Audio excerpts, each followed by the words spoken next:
അപ്പോൾ ഈ മലയാള സിനിമ ഇപ്പോൾ ഏറ്റവും വിപ്ലവകരമായ ഒരു കാലഘട്ടത്തിലൂടെ കടന്നുപോയിക്കൊണ്ടിരിക്കുന്നത്. അവിടെ ചർച്ചയാവുന്നത് സ്ത്രീ സുരക്ഷ എന്നുള്ളത് പ്രധാനപ്പെട്ട ഒരു കാര്യമാണ്. അപ്പം ഞാൻ ചോദിക്കുന്നത്, ഇപ്പോൾ ഈ ഹേമ കമ്മിറ്റി ഉൾപ്പെടെയുള്ള കാര്യങ്ങളിൽ കണ്ടെത്തലുകളിലെ ആളുകളിലേക്ക് എത്തുമ്പോൾ സിനിമകൾ ആളുകൾ കാണുന്നുണ്ടെങ്കിൽ പോലും സിനിമാക്കാരോട് അല്ലെങ്കിൽ സിനിമയിൽ മേഖല വർക്ക് ചെയ്യുന്ന ആളുകളുടെ അടുത്ത് അവരുടെ സ്വഭാവശുദ്ധിയെപ്പറ്റി ആളുകൾക്ക് സംശയങ്ങളുണ്ട്, ആളുകൾക്ക് അരക്ഷിതാവസ്ഥയുണ്ട്. അപ്പോൾ ഇതിൻ്റെ ഭാവി എന്തായിരിക്കും, അല്ലെങ്കിൽ ഇതിൻ്റെ ഒരു പരിവർത്തനം എന്തായിരിക്കും എന്നാണ് ജൂഡ് ആൻ്റണി എന്ന വ്യക്തി സിനിമാക്കാരൻ വിശ്വസിക്കുന്നത്? ഇതിലങ്ങനെ പരിവർത്തനം സ്വയമേ ഉണ്ടാവേണ്ടതാണ്. ഇപ്പോൾ ഒരു പുറത്തുനിന്ന് ഒരു ആളുകൾക്ക് വന്ന് ഒരു അടിച്ചേൽപ്പിക്കേണ്ടതായിട്ടുള്ള ഒരു വിദ്യാഭ്യാസം ഇല്ലാത്ത അല്ലെങ്കിൽ യാതൊരു ബോധമില്ലാത്ത ആളുകളല്ല സിനിമ ഇൻഡസ്ട്രിയിലുള്ളത്. അവർക്ക് സ്വയം അറിയാം. ഈ പറഞ്ഞ പോലെ പഴയ ഞാൻ വരുന്നതിന് മുമ്പുള്ള കഥകൾ എനിക്കറിയില്ല.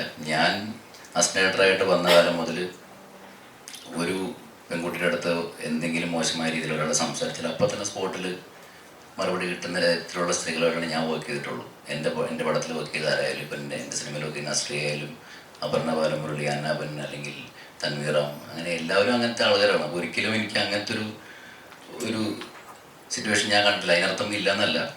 ഇവിടെ അങ്ങനെ ഒരു പ്രത്യേകിച്ചൊരു വിശുദ്ധീകരണം അല്ലെങ്കിൽ നവീകരണം എന്ന് പുറത്തുനിന്ന് ആൾ ചെയ്യേണ്ട ആവശ്യമില്ല. സ്വയം എല്ലാവരും തന്നെ ചെയ്യുന്നതാണ്. ഇപ്പോൾ എനിക്ക് തോന്നുന്നു ഇവിടെ ഇരിക്കുന്ന ആളുകൾക്ക് ആർക്കും അങ്ങനെ എന്ത് ചെയ്യണം എന്നറിയാതെ പുറത്തുനിന്ന് ഒരു ഹെൽപ്പ് കിട്ടേണ്ട ഗതികേടിലൊന്നും ആരും ഉണ്ടാവില്ല. അതാരും സിനിമയിൽ അങ്ങനത്തെ ഒരു അവസ്ഥ വന്നിട്ടൊന്നുമില്ല. പിന്നെ പണ്ട് ചെയ്തിട്ട് കാര്യങ്ങൾ എന്തെങ്കിലും മോശമായിട്ടുണ്ടെങ്കിൽ സ്വാഭാവികമായിട്ട് അതിനുള്ള ഉത്തരങ്ങൾ അവർ കിട്ടണം എന്ന് തന്നെയാണ് എൻ്റെ ആഗ്രഹം. പിന്നെ ഞാനിങ്ങനെ സിനിമ ചെയ്യുമ്പോൾ ഒരു ആണിനെ ഹൈലൈറ്റ് ആയിട്ട് ചെയ്യാം, അല്ലെങ്കിൽ ഒരു സ്ത്രീയെ അങ്ങനെയൊന്നും ഞാൻ എൻ്റെ അടുത്ത് ധന്യാവർമ്മ നമ്മുടെ സിനിമയിൽ അഭിനയിച്ചിട്ടുണ്ട്, സാറാസില്ല. അപ്പോൾ ശരി തന്നെയാണ് എൻ്റെ അടുത്ത് പറഞ്ഞത്, നിങ്ങൾ ശരിക്കും ആളായിട്ട് കാണുന്നതുകൊണ്ടാണ് എന്താ പറയുക ഒരു രണ്ട് പക്ഷമായിട്ട് നിൽക്കാത്തത്. നിങ്ങൾ ഒരാളുടെ തോന്നിയതൊക്കെ വിളിച്ച് പറയുന്നത് സ്ത്രീയാണോ പുരുഷനാണോ നോക്കുന്നില്ല, അവർ ഒരു വ്യക്തിയായിട്ട് കാണുക എന്ന് പറഞ്ഞ പോലെ.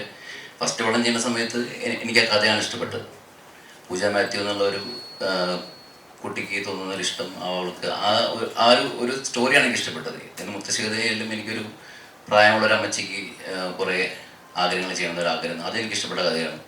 സാറാസായാലും എന്താ പറയുക, ഒരു കുട്ടിക്ക് അവളുടെ ശരീരത്തിൽ അവൾക്കാണ് ഏറ്റവും കൂടുതൽ സ്വാതന്ത്ര്യം തോന്നുന്നൊരു കഥയാണ്. അപ്പോൾ ഈ പറഞ്ഞ പോലെ 2018 എൻ്റെ വീട്ടിൽ വെള്ളപ്പൊക്കം വന്നിട്ട് എനിക്ക് തോന്നിയൊരു കഥയാണ്. അപ്പോൾ എനിക്ക് ഇഷ്ടപ്പെടുന്നത് കഥകളാണ്, അല്ലാതെ ഇന്ന ആളെ വെച്ച് സിനിമ ചെയ്യണം എന്നൊക്കെ ആഗ്രഹമുണ്ടുള്ളൂ. ഇപ്പോൾ മമ്മൂക്കനെ വെച്ച് ചെയ്യണമെന്നൊരു ആഗ്രഹമുണ്ട്, ലാലേട്ടനെ വെച്ച് സിനിമ എന്ന് പറഞ്ഞ് ഞാൻ അവർക്ക് വേണ്ടി സിനിമകൾ ഉണ്ടാക്കാൻ നോക്കാറില്ല. കഥകൾ ഞാൻ അന്വേഷിക്കും, അതിനകത്ത് ഇവരെ പറ്റുമോ നോക്കുന്നില്ലാതെ. അങ്ങനെ സംഭവിക്കുന്നതാണ് ഈ സ്ത്രീപക്ഷ സിനിമകൾ എന്ന് നിങ്ങൾ പറയുന്ന സിനിമകൾ സംഭവിച്ചു പോകുന്നത്. അതല്ലാതെ മനഃപൂർവ്വം നമ്മൾ ആരെയും അങ്ങനെ എന്താ പറയുക ദ്രോഹിക്കാനോ നന്നാക്കാനൊന്നും ഞാനായിട്ടൊന്നും ചെയ്യാറില്ല, സിനിമകൾ ചെയ്യാറില്ല. പിന്നെ പരിവർത്തനമൊക്കെ സ്വയം എല്ലാ മേഖലകളിലും സ്വയം ശുദ്ധീകരണം ഉണ്ടാവുന്നുണ്ട് എല്ലായിടത്തും. നമ്മളത് പ്രത്യേകിച്ചൊരു ടീം പുറത്തുനിന്ന് ചെയ്യേണ്ട ജോലിയാണെന്ന് ഞാൻ വിശ്വസിക്കുന്നില്ല.